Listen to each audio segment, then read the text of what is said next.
colossal mass of iron.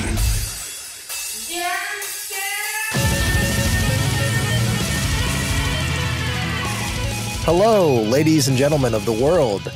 This is the Arch Lich, and you are listening to DumpStat. And that's right, I am the Lich that cuts you off on the highway, the Lich who hides around every corner. I am Brill, I am the Void, I am dangerous, and I am also here with my prisoner and captive. You didn't capture me, I captured you. Doc, the human fighter, hello. Hi, I'm enjoying the amenities here today. You know, order a mimosa, getting some prime rib delivered. The room service is really nice. I appreciate it. Yes. Well, here at Casa de Lich, we make LLC. sure that we have the niceties, you know? I'm not going to just rip the soul out of your body and make you a minion of mine. I'm going to do it with style, class, and make sure that you feel good the whole way around. This has made the whole appeal of jail a lot less scary to me. Maybe that's just this dimension. I do apologize just because I do have a little frog soul in my throat, so I'm kind of a little under the weather for a Lich. You know, it happens. You get quick flus. Yeah. It happens.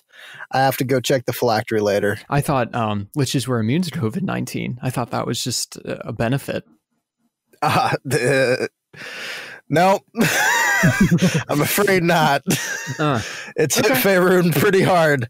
So today, I kind of want to talk to you about something that I find very, very interesting in the realm of DMs. And I think this boils down to what kind of god you happen to be as a DM, what kind of ruler of the universe you happen to be, which is, do you fudge dice when you roll them? And as a DM, when you roll your dice, do you fudge? Because you do have DMs, purists, who will go out and say, I do not fudge dice, right? Many DMs say that. Very few are true. Yeah. And that's very hard to prove whether or not you fudge dice. I think there are a few DMs that you just know deep down in your bones whether or not they're fudging. You know what I mean? Yeah. Like if you're just in a session and every lucky thing happens, you know, probably the DM has a guided hand in that. And there are reasons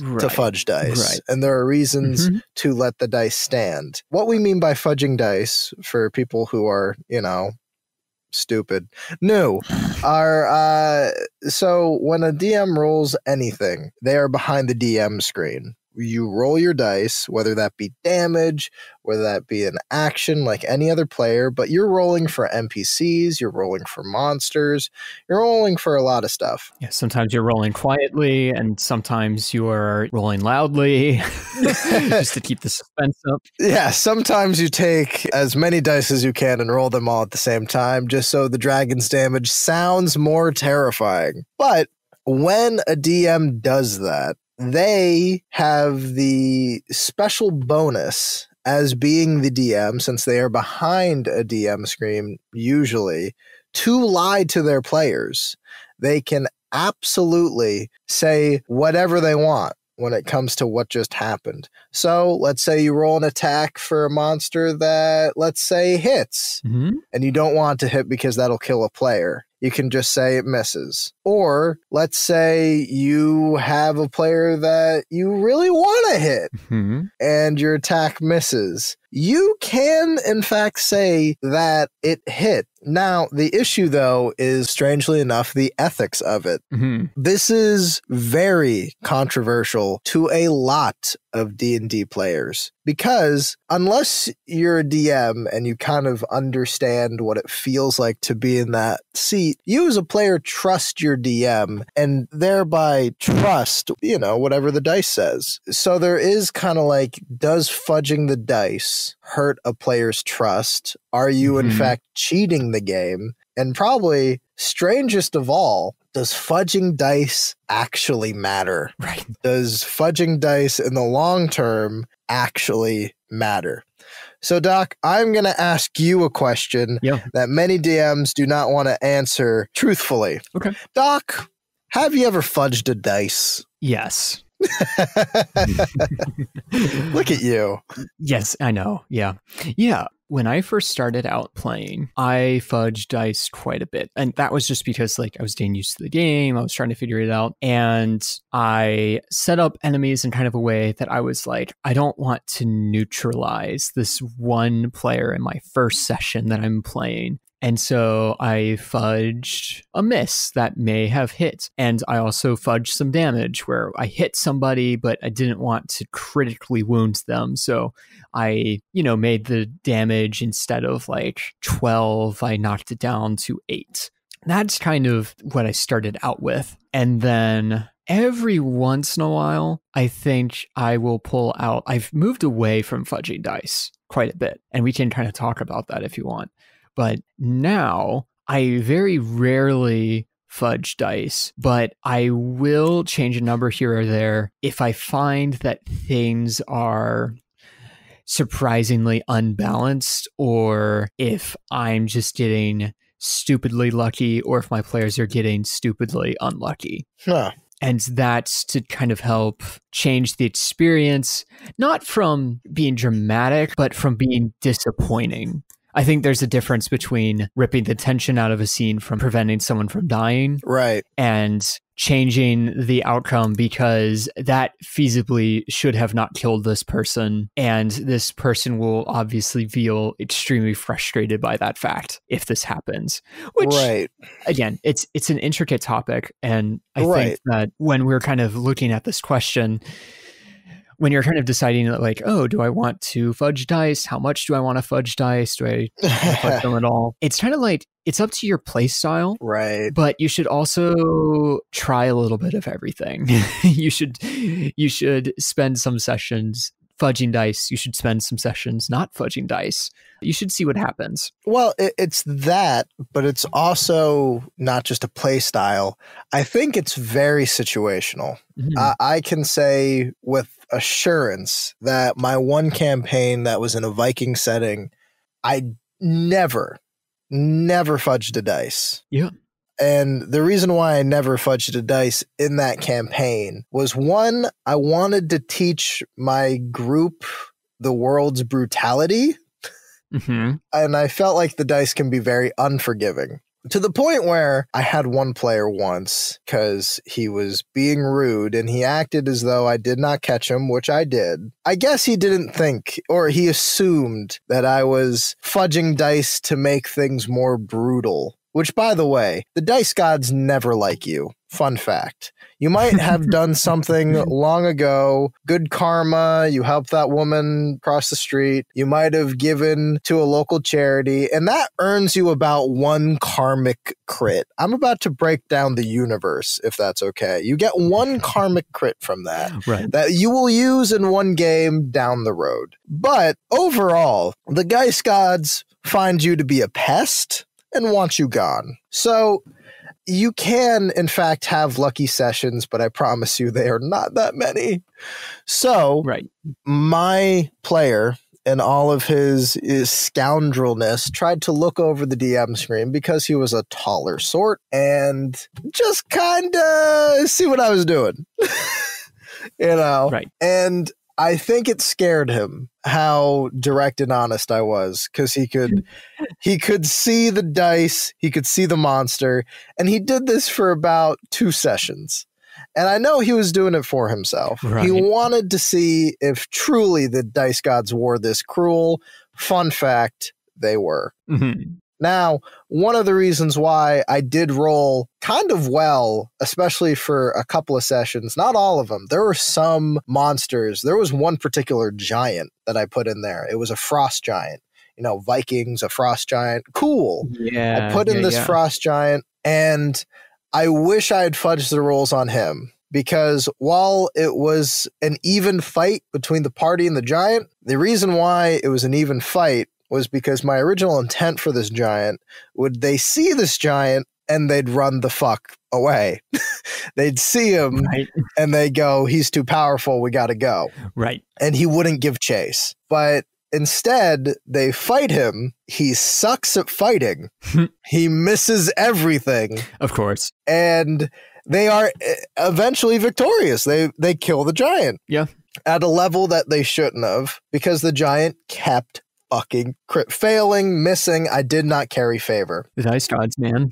Yeah, man, they are fickle. But there were a few times where I was playing like a city guard and I crit, and that's the dice guard's cruel humor. Mm-hmm. So I was able to, quite a few monsters actually, I did pretty well too. And that, I think, and sometimes the player's having a rough night. They didn't do that much karmic duty to help save those crits. Mm-hmm. And all of a sudden, you find out that, oh God, I've crit failed 3 times and the DM keeps rolling way above my armor class. I am screwed. Mm-hmm. So I didn't do that all that game. I started fudging dice way more in the HK server when I started to do one-shots. Oh, yeah. The reason why I did that more was because fudging dice can save a moment, a scene, and most likely a session. So I went more that route with those guys because these are one-offs. These are sessions that are once. You don't get another shot at them. Mm-hmm. I wanted to make sure that I was DMing closer to the better of my ability. Not the best. Yeah. I think my best is always going to be in the long-term campaign. Sure. But I wanted to make sure these guys had fun. I had 2 players actually fight a devil, right? Right. And they had been smoke showing this entire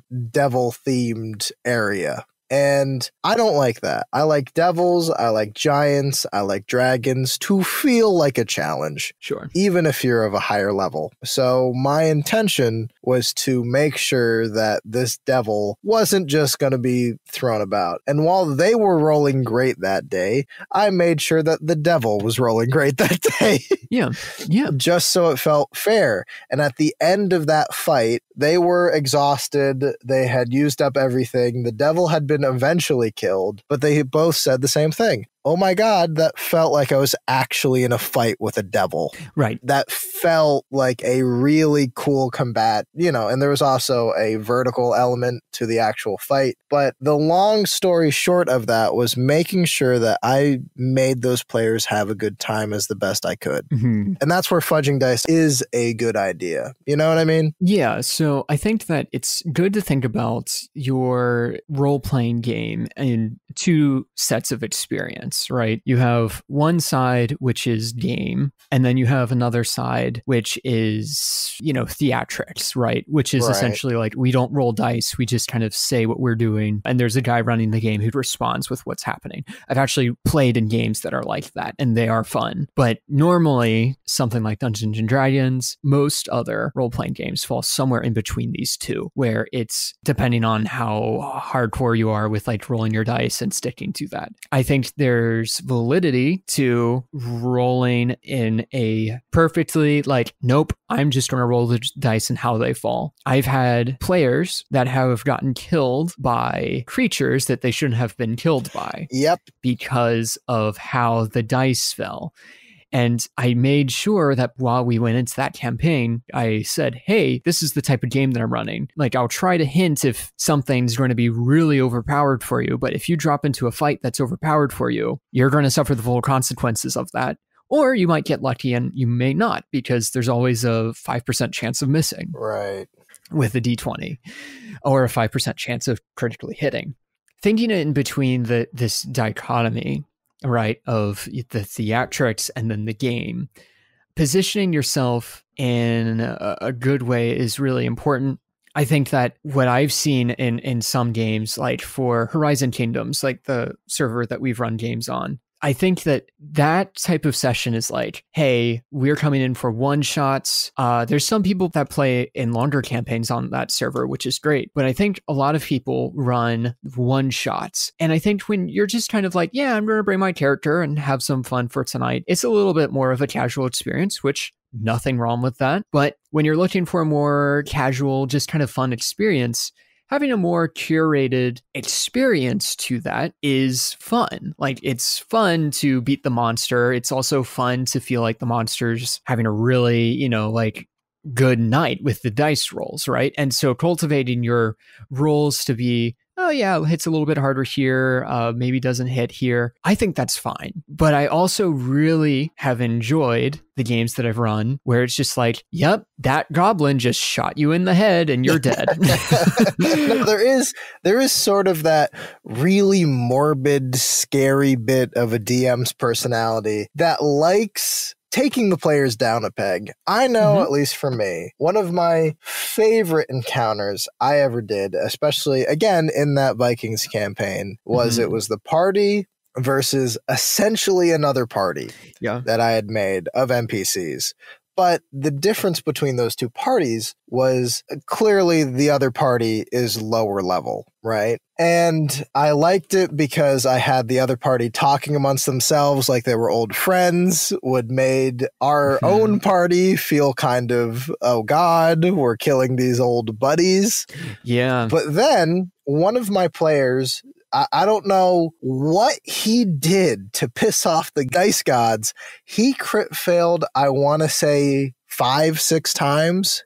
It was incredible. Ooh. Different dice. We banished the bad ones. We did all the superstition. And I legitimately think he has a body under his porch, because why else? Why else would the gods just pick you like that? Yeah. Like, clear. I honestly believe that serial killers cannot roll a 20. So I have to believe that. I was sitting there going like, oh my God, he died to that lower level party. And I did not fudge the dice. Like I said, I did not for that campaign. He died. And it was a heavy, heavy blow. Mind you, this is right after they had a meeting with a lich, not me. Not, if it was me, they'd be dead. Right. A different lich. Right. They had fought and killed a giant they shouldn't have. They were able to flee a tomb that was dedicated to a dying god tier. Like, it was so much badassery. Yeah. And they had been getting by essentially the skin of their teeth. To have a death happen was not only heavy and emotional, but it was also just... it really shook the party to the point where they didn't know what to do next. Yeah. And for me, I gotta tell you, tasted great. Sure. It tasted delicious. And for me, I also come from an ilk of DMs. I know for a fact my former DM, who's a kobold, his favorite thing is to kill people with kobolds. High-level parties killed with kobolds. It's his favorite thing in the world. And if you're a low-level player and you're fighting in one of his sessions and you're fighting a kobold, I promise you for a fact that he is not fudging dice. And if you die to that kobold, he will laugh for about a week happily. So you gotta also, as a player, I know this is a little bit off topic, but as a player, be wary of who your DM is. You know, in that session 0, you can kind of get a feel about how he runs his world a little bit. Right. Some DMs, I feel like, have a little bit harder time like answering this question, but I think it is a good question for players to ask, like, hey, do you fudge dice? What is the ideal game that you want to play? Because I think that can be revealing. I think as players, if you want something different, that's a good indication to give your DM ahead of time and to also discuss at the table. Those dramatic moments where your character dies because of the circumstance, whereas a DM who fudges dice and kind of looking for like the experience of a campaign will generally try not to eliminate your character. I think that can be something that's really good to talk about at the beginning of a campaign. I know the last game that I ran, I said to my players, like, listen, this world is going to throw obstacles at you that are harder than you can deal with. There's going to be people with abilities that are going to surprise you, and you need to make running on the list of your options. When you see something come up and it's not the game going, oh, hey, this enemy is standing between you and this waypoint, you have to kill it. It is me saying, here is an obstacle that you have to deal with that probably doesn't involve killing it because it will kill you first. I love the idea of Doc the human fighter with his luscious locks walking into a party going, listen up, cucks. You're running through Dark Souls. Yep. Okay? It's going to be hard. You're going to cry.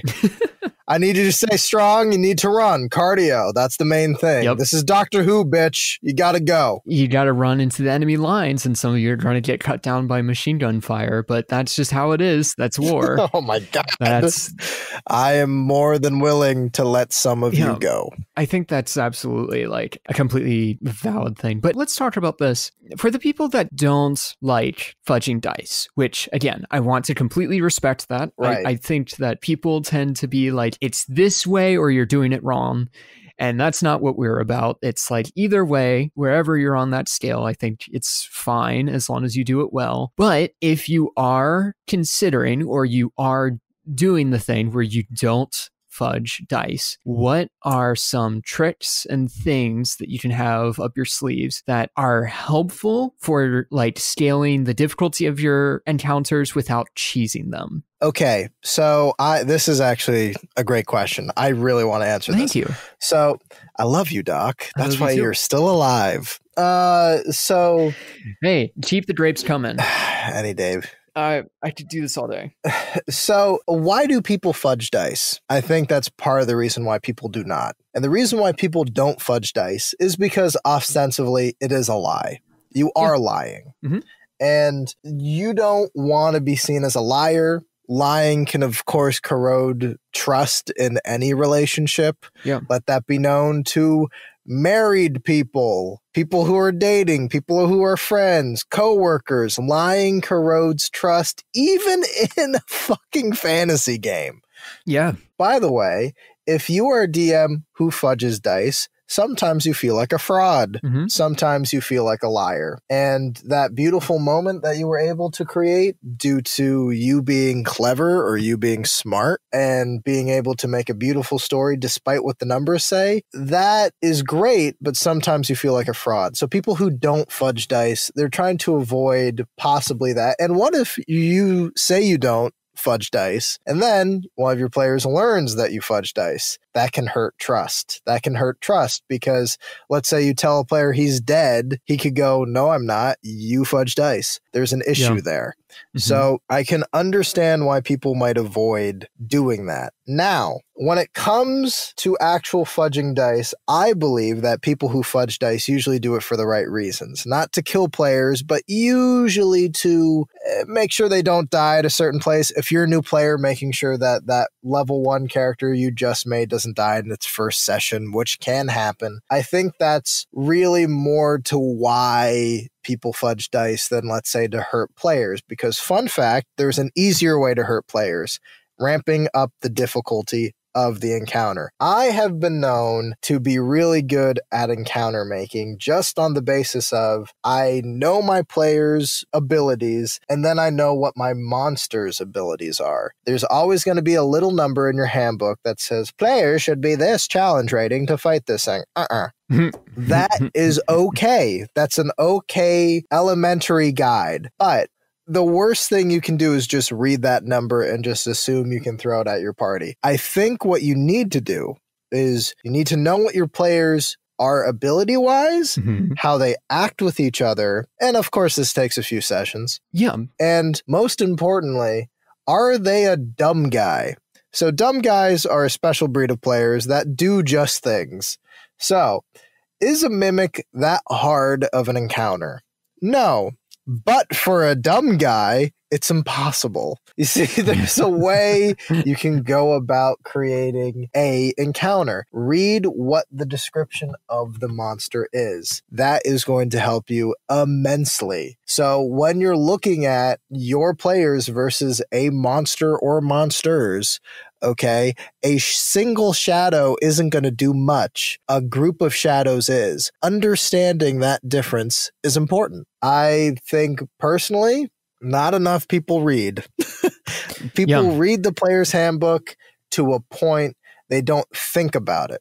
So when you are making an encounter, please, my advice is always read and think about it. Think about what your players would do if they met this. You're not always going to be right. People are wily, but I'm telling you, man, if you have a dumb guy player and you put a shiny cup somewhere, guess who's going to touch it?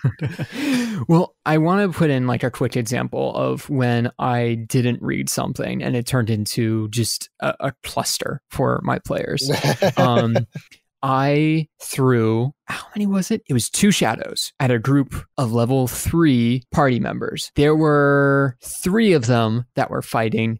5 of them could have fought these 2 shadows, right? Shadows are not that powerful. Actually, I'm going to look it up real quick. Let's see. D&D Beyond, guys. We're not sponsored by them, but it's a great tool. So, okay. So a shadow.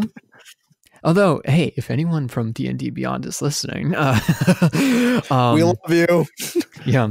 But okay, so they're challenge rating 1/2. So theoretically, if I throw 2 shadows at a level 1 party, so 4 people at level 1, it should be a pretty decent fight. It's going to be a hard fight, but it's, like it shouldn't be disastrous for them, right? Right. I had 3 level 3 characters on the ropes with these 2 shadows. And you know why? Whew.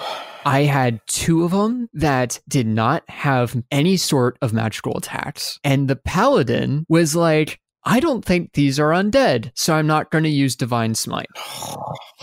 I know, it broke me when I heard this. He's like, I'm not sure, so I'm not. I was just like, I felt pain on my side of this computer screen when I'm running this. I was livid.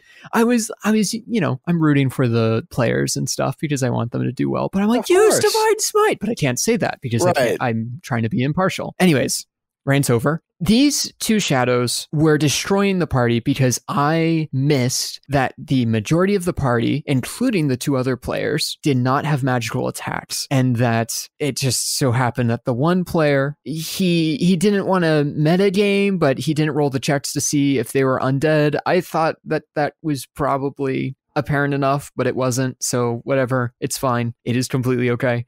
But I mean, I was just also like, I did not anticipate this because they have damage immunities to necrotic and poison damage. They have damage resistances to acid, cold, fire, lightning, thunder, bludgeoning, piercing, slashing. That's a lot of things, and that's most of the repertoire of attacks that my players had. Alongside with a few bad rolls, these 2 shadows, they whittled them down 90% of their health. So they were out of resources, they were dying, and it didn't need to be that way, but I just misread that. It's like, oh wait, they're resistant to literally everything. And so so that's something that is really important to take notice of. I think you're absolutely right. Read the enemy stuff. No, really, read it. Think about it. Think about what your party's capabilities are and make sure that whatever you're throwing at them isn't going to surprise, I'm suddenly immune, because none of you can literally not hit me because none of you carry magic, and so on and so forth. Anyways, I just wanted to throw that in as like a tangible example. Oh, absolutely. I think that there's always going to be encounters that you make and you realize, oh shit. Oh shit. I don't know if I did this right. I recently had an encounter on a boat. Well, not recently, a couple months ago. It was an encounter on a boat. Basically, a ship full of an orc horde that was hunting the party. And on that ship, it was being guided by a captain who just so happened to be a young adult bronze dragon with a cohort who was also a high-level paladin. Like, there was a lot going on. There was a lot of different kinds of warriors in that orc horde that was following this dragon as a god. There's a lot of stuff going on. The party, unbeknownst to me, because the party's plan was, that looks like a lot, we're just going to sneak onto the ship and steal stuff. And I was like, or go home. Like, that just sounds like a lot to work, guys. And they're like, no, we're stealing from these guys. I'm like, okay, do as you wish. Yep. And I had balanced it so that this fight would be close. They were a higher level party at the time. This was going to be close. Like, this was going to hurt. Basically, if all my monsters converged on one party member, they were dead. But if they were smart, they were able to go about stuff. Now, what I didn't realize was one of my party members, instead of sneaking or really fighting, his plan was to ride the dragon. Oh. Kinda. Oh. Yeah. Yeah. So why stab when you can go for a flight? I gotta say, they did end up winning and nobody died. But we want to talk about close calls. It was that. And I made sure that session not to fudge dice just because I kind of wanted them, if they die, they die, right? If they live, they live. I feel like I could play off the session either way. And in my opinion, it would be a cooler session, frankly, if one of them died. But I wasn't going to do anything. And frankly, I thought I had enough there to kill someone.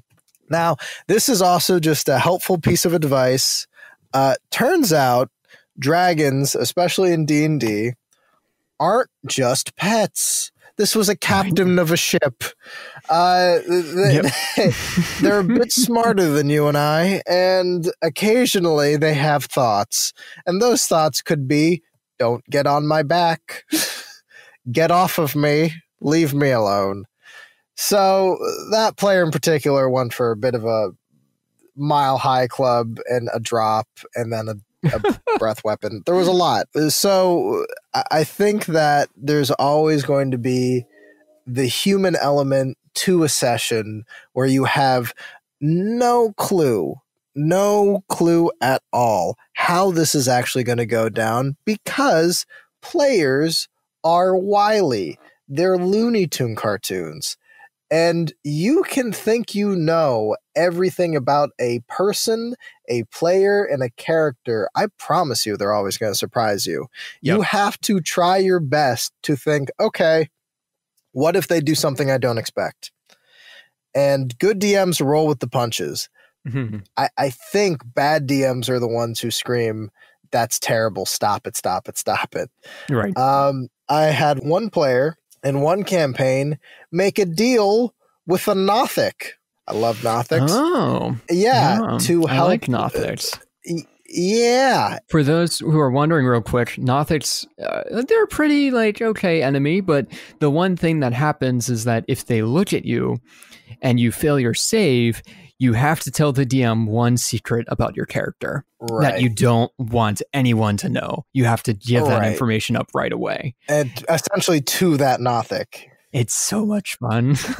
And I might say, I personally think Nothics are one of the most underrated and best monsters in the Monster Manual, mainly because they are dangerous in early levels, right? They are.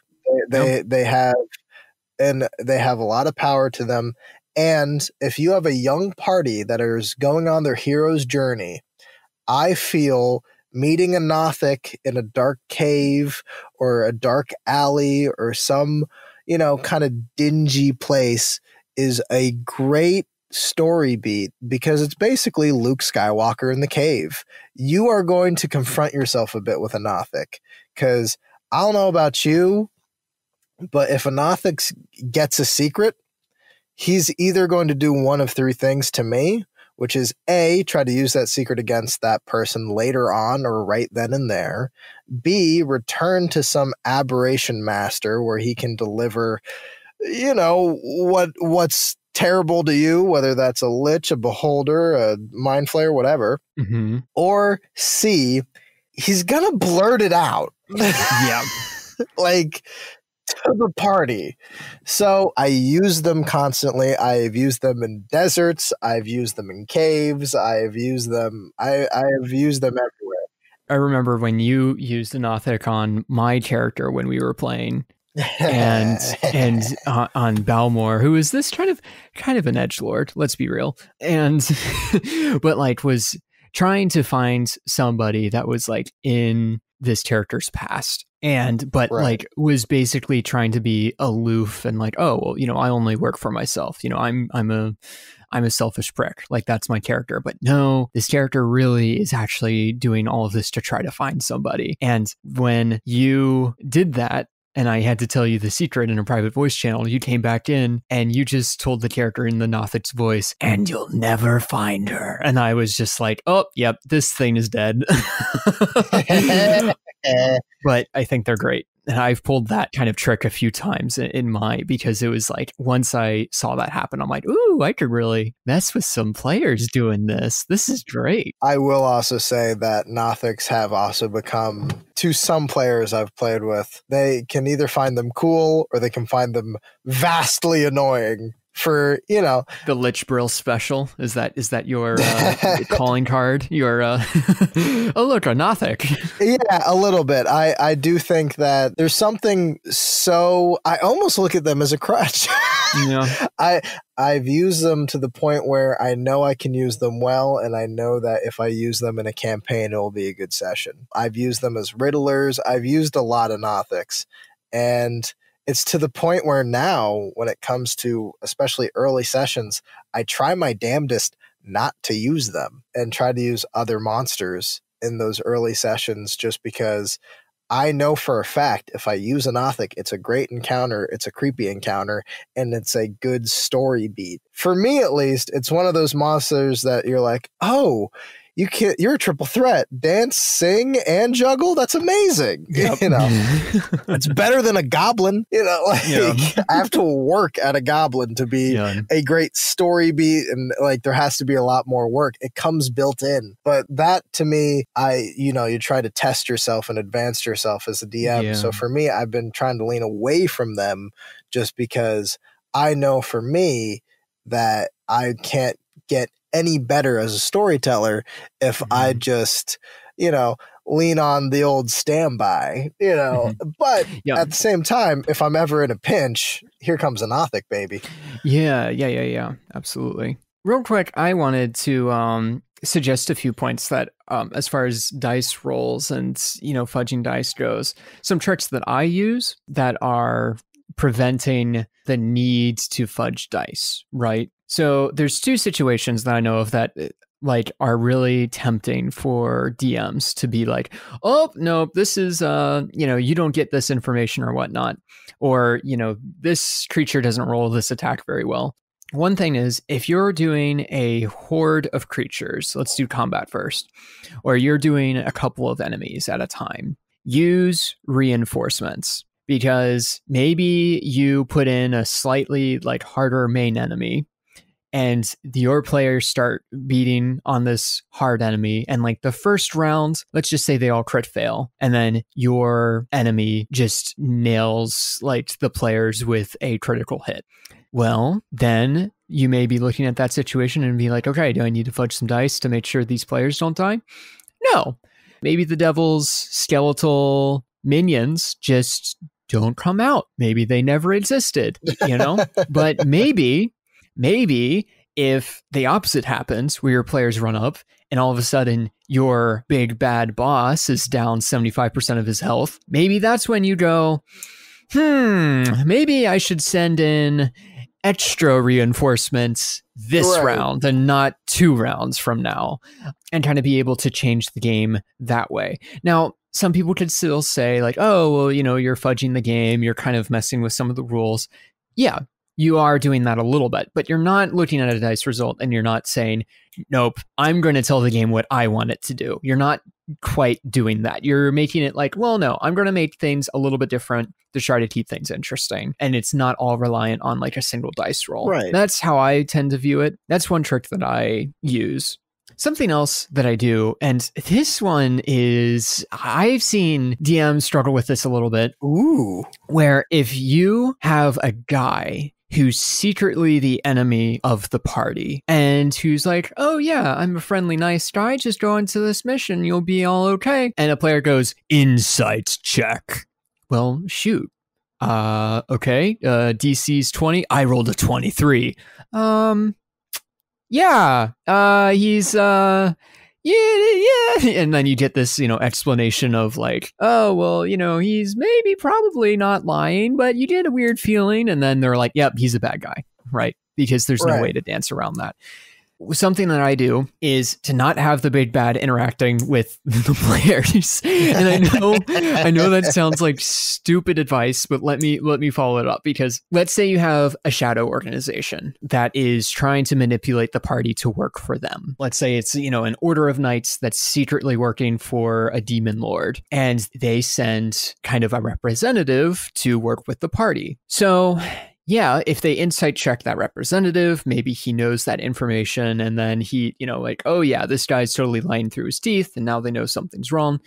But what if that representative also didn't know? Right. What if those guys that the players are talking to have no idea they're also working for the bad guys? Right, yeah. Problem solved. Because, for them, it's like, oh, well, these guys are fine. I don't know why you're like judging me really hard. And then they turn around and it's like, oh, they're sacrificing a person to a demon. Being able to kind of mask or put walls of information between the people that are interacting with the party and then the people that really know what's going on is a way that you can kind of avoid that situation. Yeah. And then, ultimately, like, it is always kind of interesting if they do an insight check and then it's like, oh yeah, they rolled a really good check. Well, maybe they do know that this guy, he's hiding some information, right? Well, what kind of information is he hiding? You don't have to give away all those details right away. Right. And maybe that's enough information for them to start a new campaign of saying, well, hey, we don't trust these guys, but something's going on weird with them. Maybe we should accept the deal and then get into their base and see what we can find out. That's a fun plot hook right there, too. I have in the past, not so much fudged dice, but I've certainly fudged my original concept for characters. Mm-hmm. I had one spy, in the same vein of what you just said, I had one spy for Primus on the Lord of Mechanus with the mecha drones or whatever. I know I just said all of that wrong, and there's going to be a worshiper of Primus in the chats going like, the lich is wrong, we need to find him. But yeah, it's the mechanized android type plane of existence. I know I got that wrong completely off the top of my head. I know there's somebody mad. But I had a little drone, I forget what they're called, who is essentially spying on the party for the plane because basically they were so chaotic that the Lord of Neutrality and Lawfulness basically said, let's take those motherfuckers out. But when they caught him, they rolled very, very well on insight check and interrogating him. Luckily, I was bright, and right before that, I had mentioned how there seemed to be smoke and sparks coming from the back of the little robot's head. That led me to say that this creature was defective and stupid. So instead of questioning why Primus would send such a stupid spy, they basically let him in the party to report on them throughout the campaign because they said he's stupid, but he's still sending messages. And they caught him sending a message, and it was really funny. But did I have an original intention to make that character stupid and not really know why he's been programmed essentially to spy on them? No, but so that still allows him to spy on them. Sure, yeah. I know that's not necessarily the best advice. Hey, your players caught you. What do? Play dumb? I think with giving advice to people that don't want to fudge dice rolls, really that's kind of the main thing that I would advise, is that you have to get really comfortable with the fact that you're going to have to do some improv, because this thing that you planned, that if for whatever reason hinges on an insight check of whether or not the players will be onto it or not, you're going to have to plan for that. So you either need to spread out your details so that it doesn't hinge on one check, or if it did hinge on one check and your players decide to go another way, you're going to have to be ready for that. And I think that is part of the fun of not fudging dice, is just kind of like, hey, whatever comes our way is how it's going to be. But you also have to be like, no, but seriously, like you have to be ready for that if you're not going to fudge your dice or fudge numbers and things, because you will get surprised. And you will have moments where it's like, well, crap, these 5 pages are worthless, and you're going to have to rewrite some things. Right. And that can be a lot of fun. But you have to be in a good position your willingness to do that in order to actually do that. So absolutely. And by the way, the creature I was talking about was a mono drone, but okay, all together. Yeah. I just knew that if I got that wrong, somebody somewhere was gonna, I'd hear about it. I just didn't want to hear about it. So I looked it up just to make sure. Mechanist, Primus, yeah. That's fair. Yeah, Primus has a really sexy chin in the earlier editions. You see that? Does he? He does. Look it up. Primus. He's got a good chin. Let's see. God. D&D. Primus, Forgotten Realms. Let's see. Look at. Oh. Yeah. Huh. Yeah. It's got a big Egyptian chin. All right. Yeah, man. Yeah. Crimson chin, baby. I gotta say, interesting. I saw that and I'm like, that's not what I would think the god of law and order would look like. But no. I'm a little depressed that the fantasy art genre hasn't found him more and made more pictures of his giant chin. Yeah, we should just have a podcast episode where it's like, we're going to list underutilized concepts for D&D art and you will take them and you will make art for it. Not because we want it, but because it is what the world deserves. It's right. Yes. Well, it is funny about what comes over from early editions and what doesn't. It's like, oh yeah, we don't have.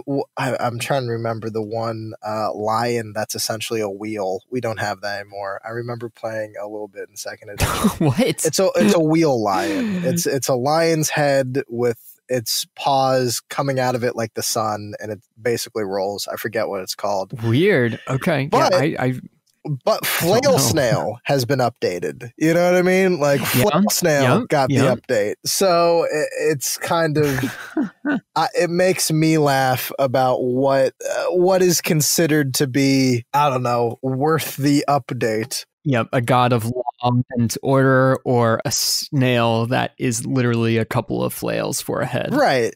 And by the way, Primus, I feel like, is important. The other drones have made it. I don't think what are they called? Wow, I'm really blanking today on my D&D knowledge, and I am going to get roasted. No, it's okay. What are they called? The Impossibles, the Unstoppables, the Terminator robots from 3.5 from Mechanist that basically get to walk amongst any plane and hunt down those who are chaotic or have done something against Mechanist. I know what you're talking about, but I don't remember what they're called. I'm pretty sure it starts with an I. If you know, please let me know. And if you're mad and Primus is your god, please make some art to him and let me know. Other than that, I think we've had a very wonderful discussion in regards to fudging dice. Doc, the human fighter, you are going to be staying with me for the next 1,000 years. Thank you for talking to me today. Okay. You're welcome. Yeah, just some cheese and crackers next would be great when you have a chance to get those. No. All right. Have a great day, guys. I'll talk to you later. All right, thanks. Bye-bye. See ya.